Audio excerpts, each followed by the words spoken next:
Kewajiban membayar royalti musik menimbulkan keresahan di kalangan pelaku usaha kelas menengah ke bawah, seperti pemilik restoran, kafe, dan toko. Karena peraturan pemerintah nomor 56 tahun 2021 tentang pengelolaan royalti hak cipta lagu dan atau musik mewajibkan pembayaran royalti bagi pelaku usaha yang menggunakan musik secara komersial. Sejak aturan tersebut diberlakukan, para pelaku usaha kini tidak lagi dapat memutar lagu milik penyanyi maupun pencipta lagu dari dalam negeri. Meskipun telah berlangganan layanan seperti Spotify, YouTube Premium, Apple Music, atau layanan streaming lainnya. Di sisi lain, Direktorat Jenderal Kekayaan Intelektual menerapkan aturan ini untuk melindungi hak ekonomi pencipta, pemegang hak cipta, dan pemilik hak terkait. DJKI juga memberikan opsi keringanan atau pembebasan tarif royalti berdasarkan luas ruang usaha, kapasitas pengunjung, serta tingkat pemanfaatan musik dalam kegiatan harian. Ya, untuk membahasnya lebih lanjut kita telah terhubung langsung dengan Ahmad Nur Hidayat selaku pengamat kebijakan publik dari UPN Veteran Jakarta. Kita langsung sapa. Selamat siang Mas Ahmad. Assalamualaikum. Apa kabar di sana Mas? Kabar baik Mas, mudah-mudahan suara saya terdengar dengan baik ya. Oke, audio aman. Kita langsung saja membahas regulasi atau kebijakan yang baru dikeluarkan oleh pemerintah yang ramai dibicarakan di sana-sini Mas Ahmad, yaitu harus membayar royalti ketika kafe ataupun pelaku usaha di sektor komersil memainkan lagu-lagu dari musisi kita ya di tanah air. Kalau Mas Ahmad sendiri gimana Mas? Karena sekarang banyak pelaku usaha, kafe, kedai makan, restoran yang akhirnya sepi Mas, sunyi, nggak memainkan lagu karena takut dipungut royalti dari pemerintah. Ya Mas Andrew, sebenarnya aturan ini sudah lama ya, ada Undang-Undang 28 2014. Kira-kira berarti itu hampir 11 tahun yang lalu. Tetapi ini disosialisasikan kembali mengingatkan para pemilik kafe untuk membayar royalti. Dan sebenarnya maksud dari Undang-Undang 28 2014 ini adalah melindungi ya para pelaku-pelaku ekonomi kreatif kita ya. Mereka menciptakan lagu ya, kemudian menyusunnya, mengaransemennya, dan kemudian sampai ke telinga-telinga para pendengar tentunya adalah suatu effort.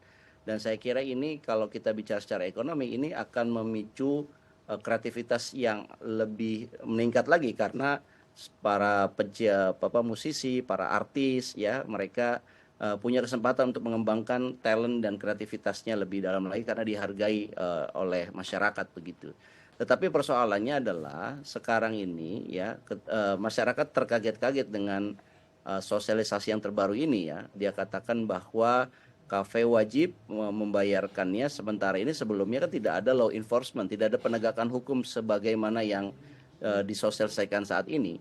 Nah, sosialisasi yang terkesannya adalah dadakan dan sekedar seolah mencari-cari, karena sebelumnya seorang musisi juga kan tidak boleh menyanyikan lagunya sendiri ya kalau seandainya tidak melakukan proses perizinannya. Dan saya kira ini momentum pensosialisasiannya atau law enforcementnya itu menjadi tidak tepat di kondisi kita saat ini, Andrew. Karena kondisi kita saat ini ya, kalau kita lihat kafe-kafe itu juga banyak mengalami keluhan ya, mereka mengalami penurunan omset. Dan ketika kebijakan para pemilik kafe ini harus membayar royalti tanpa melihat ya kelasnya, saya kira akan menimbulkan satu ketidakadilan ya, karena kafe-kafe yang kecil yang mungkin masyarakat kecil juga yang menikmatinya ya, itu mereka pasti tidak akan mampu bayar royalti itu. Kenapa? Karena mereka juga bukan omset yang besar ya, mereka harus mengeluarkan sekitar 60.000 misalkan atau 120.000 total ya, royalti pencipta dan royalti haknya itu 120.000 per kursi per tahun. Saya kira ini memberatkan mereka, dan tentunya informasi mengenai pemungutan royalti ini kan tidak begitu jelas ya. Apakah semua kafe atau hanya kafe-kafe tertentu saja yang besar misalkan. Tetapi kalau semua kafe ini menjadi persoalan karena pasti masyarakat kita tidak akan mampu dan penolakan dari pemilik-pemilik kafe ini akan semakin masif nih Mas Andrew. Oke, baik. Tujuannya sebetulnya baik untuk menghargai para pelaku seni kita agar bisa lebih sejahtera ya, tetapi tidak melihat side effect-nya dari pelaku usaha kita di sektor F&B ya, food and beverage, cafe, kedai makan, restoran, dan lain-lain. Dan tadi Mas Ahmad juga sudah menjelaskan ada harga yang dipatok yaitu kurang lebih sekitar Rp120.000 per kursi efektif dikali per tahun.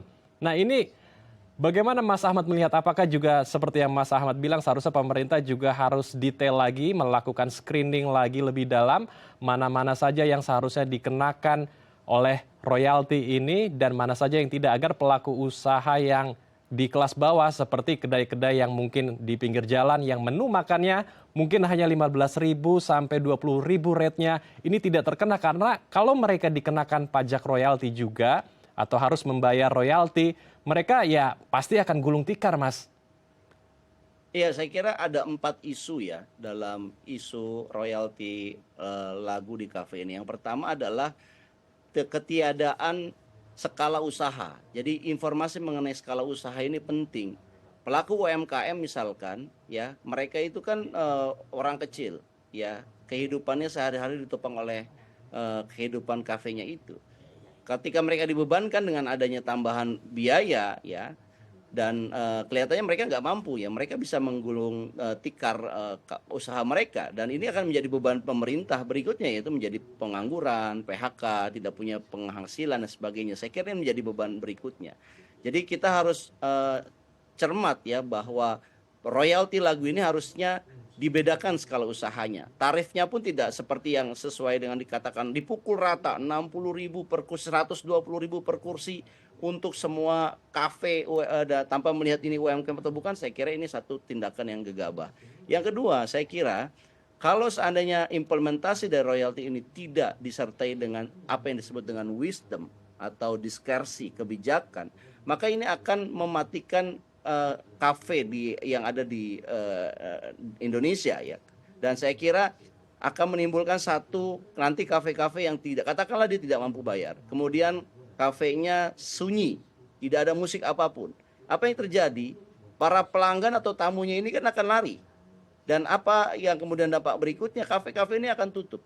Begitu kafe akan tutup, kafe ini tutup, berarti bisnis ya, sektor kuliner dan sejenisnya ini juga akan mengalami penurunan, dan ini dampaknya kepada pertumbuhan ekonomi.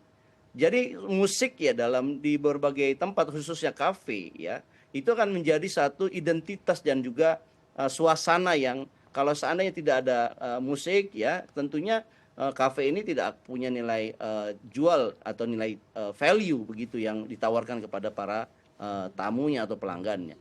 Yang ketiga, saya kira adanya satu kegagalan menurut saya ya dalam sosialisasi dan juga ketidaksesuaian prosedur ya, ketidakjelasan prosedur. Ya ini kan seolah-olah kalau kita lihat di berita misalkan ini kan ancamannya adalah denda 4 miliar rupiah atau penjara 10 tahun.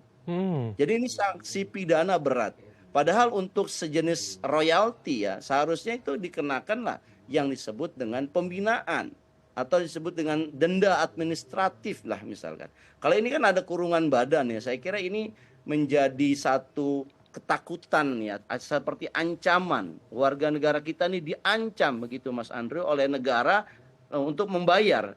Jadi negara ini harusnya melindungi segenap tumpah darah masyarakat, tapi sekarang ini sudah menjadi alat pengancam. Ya saya kira ini sesuatu yang tidak boleh terjadi. Ini lagi-lagi karena ketidakjelasan prosedur dan juga kegagalan sosialisasi.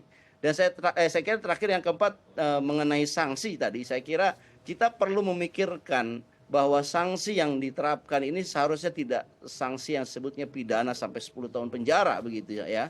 Tetapi mungkin bisa lebih kepada pembinaan. Ya, pemilik kafe ini kan mencari sesuatu yang halal, mencari sesuatu yang baik daripada mereka menjadi beban orang lain, beban negara. Mereka ingin menjadi satu pengusaha yang berdiri di kaki sendiri. Sehingga ketika mereka katakanlah melanggar ya, ketahuan atau kemudian ada law enforcement yang kemudian mereka ternyata tidak melakukan sebagaimana aturan yaitu bayar royalti, ya harusnya mereka dibina ya, diberitahu dulu ya, dinasehati dulu, kemudian dilakukanlah satu istilahnya kemudahan-kemudahan ya yang dilakukan negara kepada mereka. Baru kemudian ketika meningkat lagi barulah dikenakan denda yang sifatnya adalah administratif, bukan yang sifatnya adalah pidana yang jadi kemudian kurungan badan. Nah, saya kira ini yang 4 isu ini ya, Mas, yang kita perlu diskusikan di publik supaya ada perubahan dalam kebijakan royalti lagu ini. Itu dia ya, yang saya garis bawahi, negara harus memberikan keamanan dan kenyamanan, bukan ancaman kepada warganya. Menarik sekali perbincangan kita. Kita akan lanjutkan lebih dalam lagi, Mas Ahmad, namun usai jeda ya. Pemirsa, kami akan kembali usai jeda, tetap di Halo Indonesia.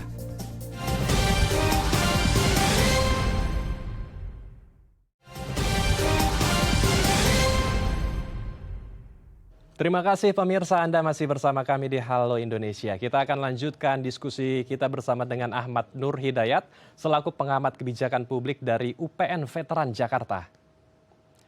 Mas Ahmad melanjutkan diskusi kita. Jadi banyak pelaku usaha kita tentunya yang di sektor F&B untuk mengakali tidak terkena pajak royalti gitu ya, tidak membayar royalti, mereka mengganti yang tadinya musik-musik dari seniman tanah air kita diganti menjadi suara burung, kemudian suara-suara alam seperti air dari sungai. Nah ini saya dengar juga sudah terkena pajak royaltinya. Ini sebetulnya seperti apa sih Mas kebijakan ini, dan apakah seperti hal-hal tersebut itu juga memang seharusnya ada hak cipta kalau dari sisi seniman dan ada royaltinya? Iya, Andrew, kalau dia memang masyarakat ya, terutama pemilik kafe juga kreatif ketika dikiranya lagu itu harus bayar royalti, akhirnya mereka mengubah menjadi suara alam.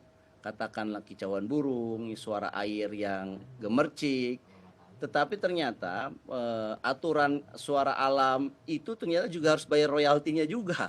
Dalam arti karena ini ada produsernya, ada yang menciptakannya, dan yang menciptakannya adalah effort ya. Saya kira aturan resminya begitu. Ini juga disampaikan oleh teman-teman dari LMKN ya, Lembaga Manajemen Kolektif Nasional, yang memungut royalti itu. Jadi suara alam ternyata kena juga, Andrew. Dan saya kira ini menambah frustasi ya dari para pemilik kafe, bagaimana caranya mereka tanda kutip ya bisa tetap bisnis tetapi mereka tidak harus dibebankan biaya tambahan. Dan saya kira kalau kita melihat menganalisis kok bisa ya suara alam aja ya itu kena royaltinya, dan ini kan bisa saja orang mengatakan ini tidak adil, tidak fair. Ini kan suara dari Tuhan yang kita dengar, suara mobil pun jangan-jangan bisa direkam dan produsernya kemudian menjual dan orang senang, itu juga harus bayar. Nah, saya kira ini penetapan dari aturan ini perlu yang namanya wisdom ya. Tidak semua saya kira bisa semuanya diroyaltikan gitu ya. Dalam rangka mendapatkan cuan dari masyarakat. Saya kira kita harus memandang bahwa masyarakat ini janganlah sebagai objek saja, objek yang tanda kutip ya diambil uangnya untuk ya membiayai institusi atau operasional dari otoritas. Saya kira kita harus ingat ya, di zaman penjajahan itu kan kita melawan penjajah karena upeti yang diberikan kepada masyarakat itu kan begitu memberatkan. Sementara hasilnya balik kepada mereka tidak mereka dapatkan. Nah, sementara kita kemudian melakukan kontrak bernegara 17 Agustus, ini bulan Agustus Mas, untuk mengingatkan kita bahwa kita ini merdeka, bukan diberikan kemerdekaan oleh penjajah, tapi kita merebut kemerdekaan itu karena kita ingin terbebas dari belenggu yang namanya ketidakadilan tadi. Nah, yang namanya pemungutan dari apa yang kita lakukan secara paksa dan secara tidak sesuai dengan aturannya. Dan saya kira kita harus ingin menggarisbawahi bahwa ketika kita sudah merdeka hampir 80 tahun ini ya, saya kira kita perlu mengingatkan bahwa pemungutan ya yang namanya royalti kah atau pajak kah dari masyarakat ya untuk otoritas itu seharusnya disertai dengan satu kontrak ya, bahwa uang itu dikembalikan ke mereka dan ada satu transparansi dan juga ada satu wisdom. Kapankah itu diterapkan? Bisa jadi itu diterapkan dengan sangat tinggi saat memang ekonomi membaik. Tapi kalau saat ini orang kesulitan, dan tentunya harus dibuat klaster, dibuat skala-skala usaha supaya ada keadilan di situ. Nah, saya kira ini yang menjadi persoalan sekarang, kenapa diprotes oleh banyak pihak, tidak hanya para pemilik kafe itu bagi masyarakat yang menikmatinya, karena mereka sadar kalau pemilik kafe ini kemudian tidak dibantu, tentunya mereka akan men-charge juga kepada para tamu atau customer yang datang ke kafe itu, sehingga menambah lagi beban kepada masyarakat yang menikmati kafe-kafe yang ada saat ini. Begitu, Andrew. Ini tentu menjadi atensi besar bagi para pelaku usaha kita, dan bukan hanya para pelaku usaha ya. Dari DPR, kemudian Kementerian Kebudayaan juga menilik tentang kasus ini. Lalu Mas Ahmad, bagaimana agar semua elemen pemerintahan ini bisa bersinergi dan mempunyai satu frekuensi sehingga kebijakan ini tidak merugikan para pelaku usaha kita dan kita bisa mempunyai titik terang, Mas Ahmad? Iya, yang pertama dari 4 isu tadi muncullah 4 solusi. Yang pertama kan isunya adalah tidak mengenal skala usaha. Ya harus dikenal lah skala usahanya. Bahwa pemilik besar ya mereka harus yang diterapkan royalti sebagaimana memang seharusnya. Kalau bisa mereka juga melakukan subsidi silang bagi UMKM atau skala usaha di bawahnya. Saya kira itu solusi yang pertama. Solusi yang kedua adalah yang terkait mengenai sosialisasi dan kejelasan SOP-nya, prosedurnya. Ini harus dilakukan sosialisasi yang masif dulu. Meskipun kita tahu ini 2014 sudah ada Undang-Undang Nomor 28, tetapi kan sosialisasinya tidak dilakukan dengan baik ini. Di sini ada kewajiban negara untuk melakukan sosialisasi dengan masif, terencana, dan sebagainya. Yang ketiga, saya kira penerapan dari sanksinya ini tidak tepat kalau sanksi yang sebutnya sanksi royalti ini kemudian menjadi sanksi yang sebutnya adalah sanksi pidana, kurungan badan, penjara 10 tahun misalkan, sanksi maksimalnya. Saya kira ini kita perlu yang namanya mengkategorikan bahwa yang sifatnya adalah administratif ya orang harus dikenakan denda administratif. Saya kira itu yang harus diperbaiki, Andrew. Dan sebetulnya di saat sosialisasi ini atau solusi juga belum dikeluarkan oleh pihak pemerintah, maka pemilik kafe sebenarnya ada solusi ya. Beberapa asosiasi dari radio menceritakan bahwa mereka bisa menyalakan radio di kafe-kafenya karena pemilik radio ini sudah membayar royalti kepada para pecinta, para pencipta musiknya ataupun pemilik haknya. Jadi kita bisa juga ya daripada kemudian kita ditakutkan dengan membayar royalti yang tanda kutip menambah beban dari pengusaha lagi, ya putar saja radio-radio yang ada di lingkup kita dengan suasana yang tepat dengan kafe Anda. Saya kira itu adalah satu solusi karena radio-radio itu juga sudah membayar royaltinya. Atau yang kedua, saya kira ini yang kemudian membuat satu tren baru bahwa membuat musik atau membuat suasana di kafe itu bisa juga menggunakan AI. Menggunakan AI dengan menggunakan satu teknik tertentu, dan saya kira dengan hasil dari lagu yang dibuat AI itu juga bisa diklaim sebagai milik kafe itu atau ciri khas dari kafe itu, sehingga dia tidak perlu memutar musik-musik yang ada yang ada di pasar, tapi dia bisa menciptakan sendiri, dan saya kira ini jauh lebih murah dibandingkan harus membayarkan royalti. Saya kira itu salah satu pintu keluar yang bisa dilakukan oleh para pemilik kafe, Mas Andrew. Oke, kita harapkan diskusi kita hari ini bisa mencerahkan pemirsa di rumah, pelaku usaha dan juga pemerintah ya. Dan pemerintah juga harus membuat kebijakan yang betul-betul bijak yang tidak merugikan masyarakatnya, terutama pelaku usaha. Terima kasih Mas Ahmad telah bergabung bersama kami di Halo Indonesia. Salam sehat. Assalamualaikum Mas Ahmad. Waalaikumsalam, salam sehat Mas Andrew. Pemirsa, usai jeda kami akan mengajak Anda melihat aksi gerakan peduli iklim. Tetap di Halo Indonesia.